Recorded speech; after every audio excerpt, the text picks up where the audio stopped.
మీ business ఏదైనా మీ ఊర్లో promotion చేయాలంటే అది సుమన్ టీవీతోనే సాధ్యం. ఇప్పుడే సంప్రదించండి. నమస్తే సుమన్ టీవీ. ప్రస్తుతం మనం పిఠాపురం నియోజకవర్గం గోకులం గ్రాండ్ దగ్గర ఉన్నాము.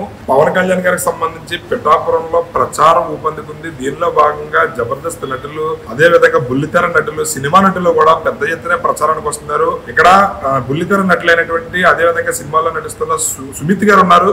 సుమిత్ గారిని అడిగి తెలుసుకుందాం. పవన్ కళ్యాణ్ గారికి మద్దతుగా ప్రచారం చేయడానికి వచ్చారు. నమస్తే సుమిత్ గారు. సార్ నమస్కారం. చెప్పండి, పిఠాపురం రావడానికి ప్రధాన కారణం ఏంటి? చాలా పర్సనల్ రీజన్ ఉందండి. పర్సనల్ అంటే మనకు ఒక కొత్తదనం కావాలి అంటే మనకు ఇప్పుడున్న పవర్ స్టార్ అంటే పవన్ కళ్యాణ్ గారు మనకు జనసేన అండ్ ఈ నియోజకవర్గం నుంచి నిలబడుతున్నారు కాబట్టి అండ్ ఆయనకు పర్సనల్గా సపోర్ట్ చేయడానికి నేనే కాదు, నాతో పాటు చాలామంది టీవీ సినీ ఆర్టిస్టులు అలాగే జబర్దస్త్ ఆర్టిస్టులు కూడా ఇక్కడ రావడం జరుగుతుంది.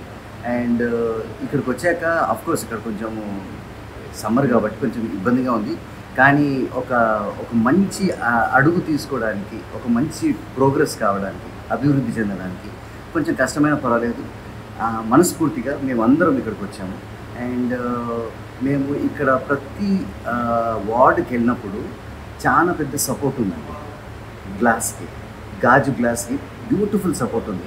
ఎస్, సపోర్ట్ అయితే ఉంది. ఆ సపోర్టే కాకుండా కన్ఫర్మ్డ్గా వాళ్ళు డెఫినెట్గా ఎలక్షన్లో గాజు గ్లాస్కి ఓటు వేస్తారని ఆ కన్ఫర్మేషన్ కోసం అంటే చాలా డైవర్షన్స్, డీవియేషన్స్, వేరే వాళ్ళు రావడం, ఏదో ఒకటి చెప్పడం, ఇవన్నీ కాకుండా పక్కాగా ఎలక్షన్లో మన పవన్ గారు గెలిచేటట్టు అది ఉండాలని ఆ ఆశతో ఇక్కడికి వచ్చారు.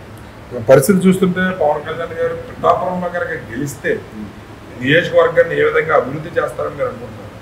ప్రతి ఒక్క డిపార్ట్మెంట్ అండి, ఒక్క పర్టికులర్గా ఈ డిపార్ట్మెంట్ అని కాదు. మీరు మేనిఫెస్టో చూస్తే చాలా బెనిఫిట్స్ ఉన్నాయి, చాలా స్కీమ్స్ ఉన్నాయి. అవన్నీ కాకుండా మేము ప్రతి చిన్న విలేజెస్కి, చుట్టుపక్కల ఉన్న విలేజెస్ కూడా వెళ్తున్నాం.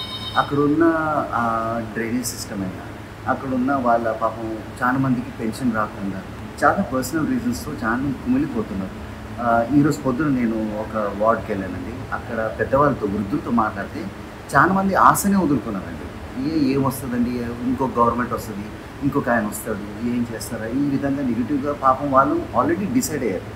నేను చెప్పాను, ఆశ అనేది వదులుకోకూడదండి. ఈ ఒక్కసారి మన గాజు గ్లాస్కి ఒక్కసారి అవకాశం ఉంటుంది, డెఫినెట్గా ప్రోగ్రెస్ వస్తుంది. మీరు ఆశ వదులుకున్నారో అది వేరే సంగతి. కానీ అది ఇప్పుడు, అది గతంలో. కానీ ఇప్పుడు ఒక కొత్త వాతావరణం, కొత్త అభివృద్ధి చెందాలంటే ఒక్కసారి మన పవన్ కళ్యాణ్ గారికి అవకాశం ఇస్తే చాలా బాగుంటుందని నేను జస్ట్ ఒక చిన్న ఇది ఇచ్చాను. వాళ్ళు చాలా హ్యాపీగా ఫీల్ అయ్యారు. మీరు నాగబాబు గారి మీద ఉన్న అభిమానం గురించి వచ్చారా, లేదా పవన్ కళ్యాణ్ గారి వ్యక్తిత్వం నచ్చి వచ్చారా? రెండు అండి. ఎందుకంటే ఈ రెండే కాకుండా మనకు మన రాష్ట్రం ఆంధ్రప్రదేశ్ కొంచెం అభివృద్ధి చెందాలి, ముందుకెళ్ళాలి, అందరు గర్వపడాలి. అండ్ ఈ స్టేట్ లెవెలే కాకుండా ఒక నేషనల్ లెవెల్లో మనము అభివృద్ధి చెందాలనే వన్ నేషన్ వన్ ఓట్ అన్నట్టు ఒక రాష్ట్రం ముందుకు వెళ్ళిందంటే ఇట్స్ ఎ బ్యూటిఫుల్ ఎగ్జాంపుల్. పరిస్థితి చూస్తే మీకు ఏమనిపిస్తుంది? పవన్ కళ్యాణ్ గారు ఎంత మెజారిటీతో గెలుస్తారనిపిస్తుంది? మెజారిటీ అంటే మేజర్ మెజారిటీ అంటే ఇప్పుడున్న మెజారిటీ బాగానే ఉంది.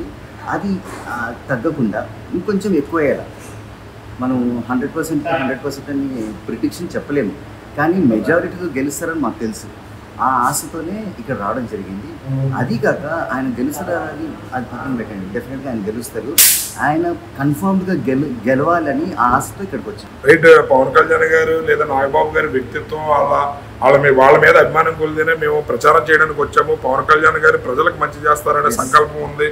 అదేవిధంగా ఇక్కడ ప్రజలు కూడా స్వచ్ఛందంగా ప్రతి ఒక్కరు కూడా గ్లాసుకి మేము ఈసారి అవకాశం కల్పిస్తామని చెప్పి వాళ్ళందరూ వాళ్ళే స్వచ్ఛందంగా స్పందిస్తున్నారని చెప్పి సుమిత్ గారు తన ఆనందాన్ని తెలియజేస్తున్నారు. కెమెరామెన్ వెంకటేష్తో శ్రీనివాస్, సుమన్ టీవీ.